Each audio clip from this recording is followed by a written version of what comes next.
You said that Bitcoin, and this was based, you were asked, Charlie said Bitcoin's like rat poison. You were asked about that comment, and you said, well, it's probably more like rat poison squared.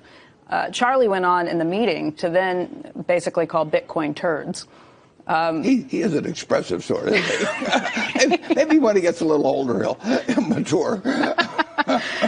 I just want to ask you about that because it sparked so much controversy, and particularly on Twitter and some of the places where you might expect people who are trading in cryptocurrency to be pretty loud about what they heard. What is it about Bitcoin that gets you guys so fired up? Well, when you buy a farm, you look at the crop every year and what prices are, and you decide whether it was a satisfactory investment. I mean, you look to the asset itself and what it produces for you. When we buy a business, we look at what the business earns and decide how we feel about it in terms of what we paid. But we are buying something that at the end of the period, we not only have what we bought in the first place, but we have something that the asset produced. And when you buy non-productive assets, all you're counting on is whether the next person is going to pay you more because they're even more excited about another next person coming along. But the asset itself is creating nothing. One of the interesting things, for example, is gold.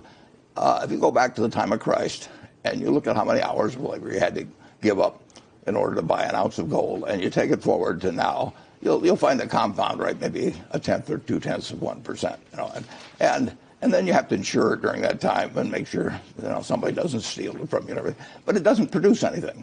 And productive assets, you can pay too much for a productive asset.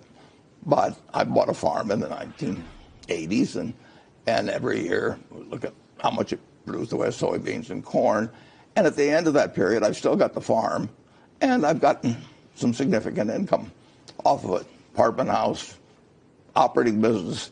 But if you and I buy various cryptocurrencies, they're not going to multiply. They're not going to be a bunch of rabbits sitting there in front of us. They're just going to sit there. And I got to hope next time you get more excited after I bought it from you, and then maybe I'll get more excited and buy it from you. And actually, we could sit in the house by ourselves, and we could keep running up the price between the two of us. But at the end of the time, there's one Bitcoin sitting there, and now we got to find somebody else. And they come to an end. I mean, those. That's a greater fool theory. That's what you're saying. Well, yeah, it's buying something because you expect the pool of people who want to buy it because they want to sell it to somebody else will grow, and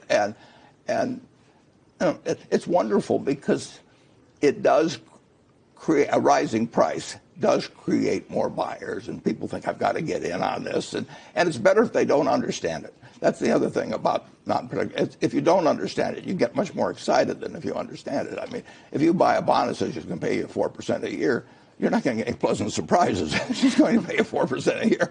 But if you can have anything you want to imagine, if you just look at something and say that's magic, you can do it with shark's teeth or seashells or anything. And they did it with tulips in the 17th century in Amsterdam, and they'll do it again. I mean, people, they like to speculate. They like to gamble. And if you can get something, particularly if you have something half plausible going on. Mm-hmm. If you had bought gold in 1942 and you say, we might lose the war and we might have to run off to some other country, and so let's put our assets in gold, you would have less than a penny for every dollar you got from owning stocks. Less than a penny.